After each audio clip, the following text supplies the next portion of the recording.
Hi అండి. Welcome to my channel. ఈరోజు video వచ్చేసి raw silk blouse back neck design cutting and stitching video ఏ విధంగా చేయాలో చూపిస్తాను. ఇది వచ్చేసి ప్యూర్ వైట్ క్లాత్ అనమాట.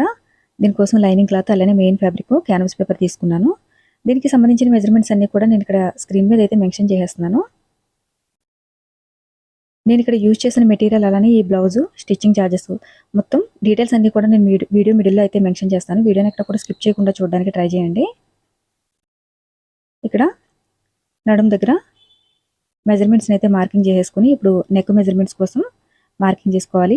3 ఇంచెస్ నెక్ విడ్త్ అలానే 11 ఇంచెస్ నెక్ డౌన్ అయితే 10.5 ఇంచెస్ నెక్ డౌన్ అయితే తీసుకున్నాను అనమాట. ఇది కొంచెం deep neck blouse back neck డిజైనే. డీప్ నెక్లో ఉన్న డిజైన్ని స్టిచ్ చేసుకోవాలనుకున్న వాళ్ళు ఈ విధంగా ట్రై చేయండి. నెక్ డౌన్ తీసుకునే దగ్గర ఒక 1/2 ఇంచ్ ఎక్స్ట్రా అయితే మార్కింగ్ చేసుకోవాల్సి ఉంటుంది అనమాట. ఇది వచ్చేసి పాట్ నెక్ బ్లౌజ్ డిజైను. మీరు maximum pot neck designs stitching చేస్తున్నారని అడుగుతున్నారు. పాట్ నెక్లోనే కొంచెం డిఫరెంట్గా డిజైన్స్ని అయితే స్టిచ్చింగ్ చేస్తున్నాను. మనం ఆల్రెడీ డ్రా చేసి పెట్టుకున్న ఈ నెక్ డిజైన్ ఏదైతే ఉందో దీన్ని క్యాన్వాస్ పేపర్ మీద స్క్రీన్లో చూపించిన విధంగా ఇలా మార్కింగ్ చేసేసుకోవాలి. డిజైన్ అయితే సింపుల్గానే ఉంటుందండి, ఎవరైనా ఈజీగా స్టిచ్చింగ్ చేసేయచ్చు. దీనికోసం యూజ్ చేసిన ఫ్యాబ్రిక్ వచ్చేసి మెయిన్ ఫ్యాబ్రిక్ వచ్చేసి రా సిల్క్ అనమాట. అలానే డిజైన్ ఫ్యాబ్రిక్ వచ్చేసి ఆర్గాంజా క్లాత్ అయితే తీసుకున్నాను. మీకు ఆర్గాంజా క్లాత్లో అవైలబుల్గా లేకపోతే డిజైన్ కోసం కలర్ అయితే సేమ్ ఉండాలి, కానీ క్లాత్ ఏది తీసుకున్నా పర్వాలేదండి. మనకి సేమ్ కలర్ కాంబినేషన్లో క్లాత్ దొరికితే సరిపోతుంది అనమాట. మన శారీలో ఉంటున్నాయి కదా 2-3 కలర్స్ ఉంటాయి కదా, ఆ 2-3 కలర్స్లో మనకి ఏ కలర్ అయితే అవైలబుల్గా ఉందో ఆ కలర్ అయితే తీసుకోవాలి. కలర్ అయితే మిస్ మ్యాచ్ కాకూడదు, కానీ ఫ్యాబ్రిక్ అయితే మీరు ఏది తీసుకున్నా సరే డిజైన్ అయితే సేమ్ స్టిచ్చింగ్ చేసుకోవచ్చు. ఇక్కడ మెయిన్ ఫ్యాబ్రిక్ని లైనింగ్ క్లాత్ని కూడా ఈ విధంగా స్టిచ్చింగ్ చేసేస్తున్నాను.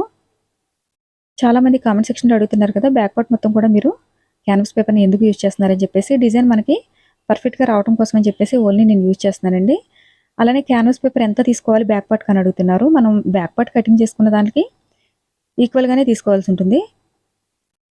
ఒక 1/2 మీటర్ కూడా పట్టదండి, 1/2 మీటర్కి తక్కువగానే పడుతుంది క్యాన్వాస్ పేపరు. అలానే మనకి స్టిచ్చింగ్ ఛార్జెస్ 200 రూపీస్ అలానే 250 రూపీస్ ఇట్లా ఉంటే కనుక మనకి క్యాన్వాస్ పేపర్ బ్యాక్ పార్ట్ మొత్తం వేస్ట్ అనమాట. ఎందుకంటే స్టిచ్చింగ్ ఛార్జెస్ కూడా మనకి ఆ అమౌంట్ అనేది రాదు.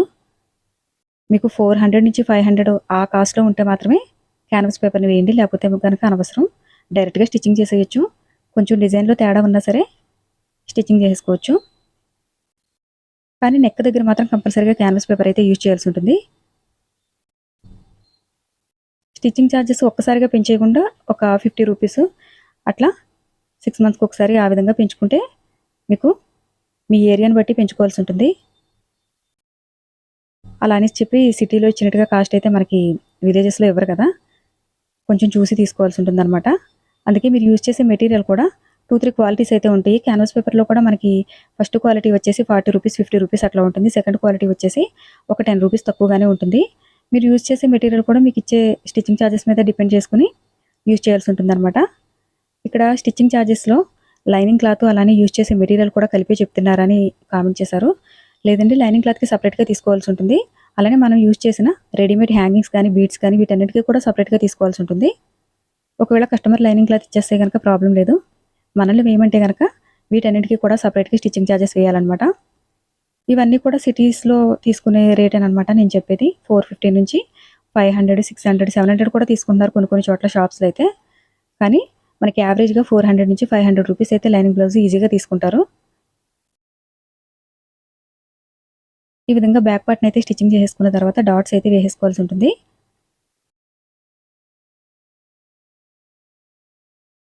బ్లౌజ్ స్లీవ్స్ డిజైన్స్ చూపించండి అని చెప్పేసి కామెంట్ సెక్షన్లో అడుగుతున్నారు. స్లీవ్ డిజైన్స్ని కూడా అప్లోడ్ చేశానండి, కాకపోతే పెద్దగా చూడట్లేదు. చూడనప్పుడు ఎందుకులే అని చెప్పేసి నేను అప్లోడ్ చేయడం మానేశాను. కాకపోతే ఇక నుండి అప్లోడ్ చేస్తాను. మీరు డైలీ ఛానల్ని ఫాలో చేసేవాళ్ళు అయితే కంపల్సరీగా లైక్ చేయడం మాత్రం మర్చిపోకండి. లైక్ చేయడం వల్ల ఇలాంటి వీడియోలు నేను అప్లోడ్ చేయడానికి నాకు కొంచెం సపోర్ట్గా ఉంటుందన్నమాట. వీడియోని చూస్తున్నారు కానీ లైక్ చేయట్లేదు. అలానే కుదిరితే మీకు ఎవరికైనా వీడియోని షేర్ చేయడానికి కూడా ట్రై చేయండి. ఎవరికైనా వీడియో యూజ్ అవుతుంది అనుకుంటే కనుక షేర్ చేయడానికి ట్రై చేయండి. ఇక్కడ నడుము దగ్గర వచ్చేసి నేనైతే నడుము పట్టి వేస్తున్నాను. మీరు కావాలనుకుంటే పైపింగ్ వేసుకోవచ్చు.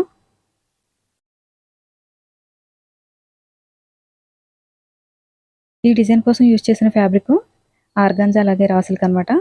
దీనికోసం నేను ఎంత ఫ్యాబ్రిక్ తీసుకున్నానంటే మనకి మెయిన్ ఫ్యాబ్రిక్ వచ్చేసి బ్లౌజ్ పీస్లో 1 మీటర్ అయితే వచ్చేసింది. అలానే డిజైన్ కోసం అని చెప్పేసి ఒక 1/2 మీటర్ అయితే ఆర్గాంజా క్లాత్ తీసుకున్నాను. ఇక్కడ 3.5 ఇంచ్ లెంత్ విడుతూ ఉన్న క్లాత్ని ఈ విధంగా తీసుకుని స్క్వేర్ షేప్లో కటింగ్ చేసేసుకుని దీన్ని స్క్రీన్లో చూపించిన విధంగా ఫోల్డింగ్ చేసేసుకోవాలి. ఇలా మనకి నెక్ చుట్టూ ఎన్ని పీసెస్ అయితే అవసరం అవుతాయి అన్ని పీసెస్ని కూడా స్టిచ్ చేసుకోవాల్సి ఉంటుందన్నమాట. డిజైన్ కొంచెం సింపుల్గానే ఉంటుంది, ఎవరైనా ఈజీగా స్టిచ్చింగ్ చేసేయగలుగుతారు. మీకు కేవలం లైనింగ్లో స్టిచ్చింగ్ చేయడం వస్తే చాలు, ఈ డిజైన్ అయితే ఎవరైనా ఈజీగా స్టిచ్చింగ్ చేసేయగలుగుతారు. డిజైన్ అయితే స్టార్టింగ్ నుంచి కూడా స్టిచ్చింగ్ చేసేస్తున్నాను. ఇక్కడ స్క్రీన్లో చూపించిన విధంగా పీసెస్ అన్నీ కూడా స్టిచ్చింగ్ చేసుకోవాలన్నమాట. ఈ పీసెస్ని స్టిచ్చింగ్ చేసేటప్పుడు ఒకటి కొంచెం పైకి కిందకి స్టిచ్చింగ్ చేస్తారంటే మీకు డిజైన్లో అయితే తేడా వచ్చేస్తుంది. డిజైన్ కొన్ని షేప్ ఏమో పెద్దగా వస్తాయి, కొన్ని ఏమో చిన్నగా వస్తాయి అనమాట. అలా కాకుండా ఈక్వల్గా ఉండేలాగా చూసుకుని స్టిచ్చింగ్ చేసుకోండి. లేటెస్ట్గా 24లో బాగా ట్రెండింగ్ అయిన బ్లౌజ్ నెక్ డిజైన్ అనమాట ఇది. అలానే మంచి కలర్ కాంబినేషన్, 2 కలర్ కాంబినేషన్లో స్టిచ్చింగ్ చేసుకుంటే చాలా బాగుంటుంది. చాలామంది అడుగుతున్నారు ప్లెయిన్ సారీలో ప్లెయిన్గా ఉండే కలర్స్లో స్టిచ్చింగ్ చేసుకోకూడదా హెవీ డిజైన్స్ అని చెప్పి. స్టిచ్చింగ్ చేసుకోవచ్చండి, దానికి ప్రాబ్లం ఏమీ లేదు. ఒకే క్లాత్లో డిజైన్ స్టిచ్చింగ్ చేసినా ఏ ప్రాబ్లం ఉండదు. డిజైన్ అయితే సేమ్ లుక్తో కనిపిస్తుంది. ఇక్కడ వచ్చేసి మనం ఆల్రెడీ స్టిచ్ చేసి పెట్టుకున్నాం కదా ఈ పీసెస్, వీటిని స్క్రీన్లో చూపించిన విధంగా ఫోల్డింగ్ చేసేసుకుని బీడ్స్ని అయితే స్టిచ్ చేస్తున్నాను అనమాట. మీకు కావాలనుకుంటే కనుక కొంచెం చిన్న సైజులో ఉన్న బీడ్స్ని అయితే తీసుకోండి. నేనైతే కొంచెం మీడియంలో ఉన్న బీడ్స్ తీసుకున్నాను. వీడియో నచ్చితే కనుక లైక్ చేయడం మర్చిపోకండి. లైక్ అయితే చాలా ఇంపార్టెంట్ అనమాట. ఇంకొంతమందికి వీడియోని సజెస్ట్ చేయడానికి లైక్ అయితే చాలా యూజ్ అవుతుంది. అలానే ఏమైనా డౌట్స్ ఉంటే కనుక కామెంట్ సెక్షన్లో కామెంట్ చేయండి, రిప్లై ఇవ్వడానికి అయితే ట్రై చేస్తాను. నెక్ చుట్టూ కూడా బీడ్స్ని అయితే స్టిచ్చింగ్ చేసేసుకోవాలి.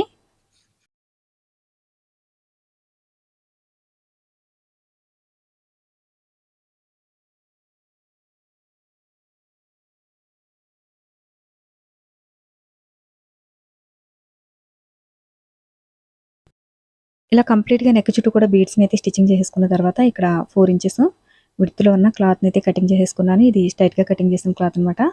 ఒక 3 మీటర్స్ పొడవులో అయితే క్లాత్ని కటింగ్ చేసుకోవాల్సి ఉంటుంది. ఈ విధంగా ఫస్ట్ అయితే స్టిచ్చింగ్ చేసేసుకుని తర్వాత దగ్గరగా ఫ్రిల్ డిజైన్ అయితే స్టిచ్చింగ్ చేసేవాల్సి ఉంటుంది. క్లాత్ కొంచెం తక్కువగా ఉందనుకుంటే కనుక మీరు ఫ్రిల్స్ని అయితే కొంచెం దూరంగా స్టిచ్చింగ్ చేసుకోవాల్సి ఉంటుంది. అలానే ఇక్కడ నేను 3 మీటర్ పొడవులో తీసుకున్నాను కదా, 3 మీటర్ కాకుండా మీరు ఒక 2 మీటర్ పొడవులో తీసుకుంటే సరిపోతుంది. కొన్ని క్లాత్స్ పన్నా కొంచెం పెద్దగా ఉంటుంది కదా, వాటికైతే 1.5 మీటర్ వరకు ఉంటుంది. పన్నా బాగా పెద్దగా ఉంటుంది అనమాట. అటువంటి వాటికైతే మనకి 2 పీసెస్ అయితే సరిపోతాయి అనమాట. 1 మీటర్ పొడవులో ఉన్న పన్నా అయితే కంపల్సరీగా 3 పీసెస్ అయితే కటింగ్ చేసుకోవాల్సి ఉంటుంది. ఇక్కడ స్క్రీన్లో చూపించిన విధంగా నేను దగ్గరగా అయితే స్టిచ్చింగ్ చేసేస్తున్నాను. నేను ఇక్కడ 2 పీసెస్ మాత్రమే తీసుకున్నాను, ఎందుకంటే దీనికి కొంచెం క్లాత్ పన్నా అనేది పెద్దగా వచ్చిందనమాట. ఇది నెక్ చుట్టూ స్టిచ్చింగ్ చేసేగా మనకి హ్యాంగింగ్స్ కూడా ఇది వచ్చేసింది, అంత పెద్దగా వచ్చింది. ఇక్కడ గమనించినట్టయితే నేను అసలు చాలా చిన్నగా పెడుతున్నాను ఫ్రిల్స్. మీకు కావాలనుకుంటే కనుక కొంచెం పెద్దగైనా సరే పెట్టుకోవచ్చు, ప్రాబ్లం ఏమీ లేదు. కనిపిస్తుంది కదా, ఈ విధంగా మొత్తం ఫ్రిల్స్ అన్నీ కూడా దగ్గరగా స్టిచ్చింగ్ చేసేసుకోవాలి. ఈ ఛానల్లో అయితే కొంచెం సింపుల్గా ఉన్న డిజైన్స్ని అప్లోడ్ చేయడానికి ట్రై చేస్తానండి. మీరు కూడా డైలీ ఫాలో చేయడానికి ట్రై చేయండి. అలాగే వీడియో నచ్చితే లైక్ చేయడం మర్చిపోకండి. ఇక్కడ ఎక్స్ట్రాగా ఉన్న క్లాత్ ఏదైతే ఉందో ఈ క్లాత్ని కటింగ్ చేసేసుకోవాలి. ఇలా కంప్లీట్గా కటింగ్ చేసేసుకున్న తర్వాత ఇప్పుడు నెక్ చుట్టూ కూడా దీన్ని స్టిచ్చింగ్ చేసుకోవాలన్నమాట. నెక్ చుట్టూ ఆల్రెడీ బీడ్స్ డిజైన్ అయితే స్టిచ్చింగ్ చేసేసాం కదా, బీడ్స్ ఎందుకు ప్రతిదానికి ఎక్కువగా యూజ్ చేస్తున్నారని చెప్పేసి కామెంట్ సెక్షన్లో అడిగారు. మీకు బీడ్స్ ఇష్టం లేకపోతే కనుక బీడ్స్ని అయితే స్కిప్ చేసేయండి, డైరెక్ట్గా నిడిల్తో స్టిచ్చింగ్ చేసేసుకోండి. బీడ్స్ అయితే కలర్ షేడ్ అవుతాయి, ఎంత కాస్ట్లీ తీసుకున్నా సరే మీకు కలర్ అయితే షేడ్ అవుతుంది, కొంచెం లేట్ అవుతుంది అనమాట. మంచి క్వాలిటీలో తీసుకున్న అయితే కొంచెం లేట్గా షేడ్ అవుతుంది, లో క్వాలిటీ అయితే కొంచెం ముందుగా షేడ్ అవుతాయి. షేడ్ అవని బీడ్స్ అంటూ ఉండవు. ఒకవేళ మీకు అంతగా షేడ్ అయ్యేలా కనబడకూడదు అని అనుకుంటే కనుక సిల్వర్ కలర్లో అయితే ట్రై చేయండి. సిల్వర్ కలర్ అయితే మనకి డిజైన్ అంతా ఇదిగా కనిపించదు, కానీ అవైతే కొంచెం లేట్గా షేడ్ అవ్వడం జరుగుతుంది. అందు గురించి అని చెప్పేసి సిల్వర్ కలర్ తీసుకోండి. కాస్ట్ అయితే గోల్డ్ కలర్ కన్నా సిల్వర్ కలర్ డబల్ ఉంటుందన్నమాట. ఈ విధంగా నెక్ చుట్టూ కూడా ఫ్రిల్స్ని స్టిచ్చింగ్ చేసుకున్న తర్వాత ఇప్పుడు మనకి ఎక్స్ట్రా మిగిలిన క్లాత్ వచ్చేసి మనకి స్లీవ్ డిజైన్ దగ్గరైనా యూజ్ చేసుకోవచ్చు, లేదంటే హ్యాంగింగ్స్ దగ్గరైనా యూజ్ చేసుకోవచ్చు. ఇలా షోల్డర్ దగ్గర కూడా మనకి క్లాత్ అనేది పోకుండా జాగ్రత్తగా స్టిచ్ చేసుకోవాలి. ఇప్పుడు దీన్ని లేస్తో అయితే కవర్ చేసేయచ్చు అనమాట. మీరు కావాలనుకుంటే కనుక క్లాత్ని కూడా యూజ్ చేయొచ్చు.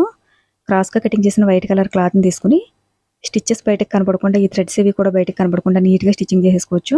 నేనైతే లేస్ని తీసుకున్నాను మీడియం సైజు, ఎందుకంటే మనం ఆల్రెడీ ఇక్కడ గోల్డ్ కలర్ బీడ్స్ అయితే యూజ్ చేసాం కదా. గోల్డ్ కలర్లో మీడియం సైజులో ఉన్న లేస్ అయితే తీసుకుని థ్రెడ్స్ అవి కనపడకుండా నీట్గా స్టిచ్చింగ్ చేసేస్తున్నాను. ఇలా నెక్ చుట్టూ కూడా నీట్గా స్టిచ్చింగ్ చేసేసుకున్న తర్వాత దీనికి డబల్ స్టిచ్ అయితే అవసరం అవుతుంది. కంపల్సరిగా 2 టైమ్స్ అయితే స్టిచ్ చేయాలన్నమాట.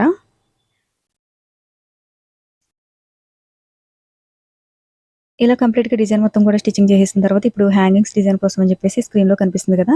ఈ విధంగా క్లాత్‌నైతే మెయిన్ ఫ్యాబ్రిక్‌ని లైనింగ్ క్లాత్‌ని తీసుకొని స్టిచెస్ వేసేసుకున్నాను. తర్వాత ఈ ఫ్రిల్ డిజైన్ అయితే కింద హ్యాంగింగ్స్ కింద స్టిచ్చింగ్ చేసేస్తాననమాట. మీకు కొంచెం పెద్దగా కావాలనుకుంటే హ్యాంగింగ్స్ కొంచెం పెద్దగా స్టిచ్చింగ్ చేసుకోవచ్చు. నేనైతే స్మాల్ సైజ్‌లోనే స్టిచ్చింగ్ చేస్తున్నానండి. ఎందుకంటే ఆల్రెడీ మనకి డిజైన్ వచ్చేసి హెవీగా ఉంది కదా! అందుకే స్మాల్ సైజ్‌లోనే స్టిచ్చింగ్ చేసేసాననమాట. ఇలా 2 హ్యాంగింగ్స్‌ని కూడా స్టిచ్చింగ్ చేసేసిన తర్వాత ఫైనల్‌గా లుక్ అయితే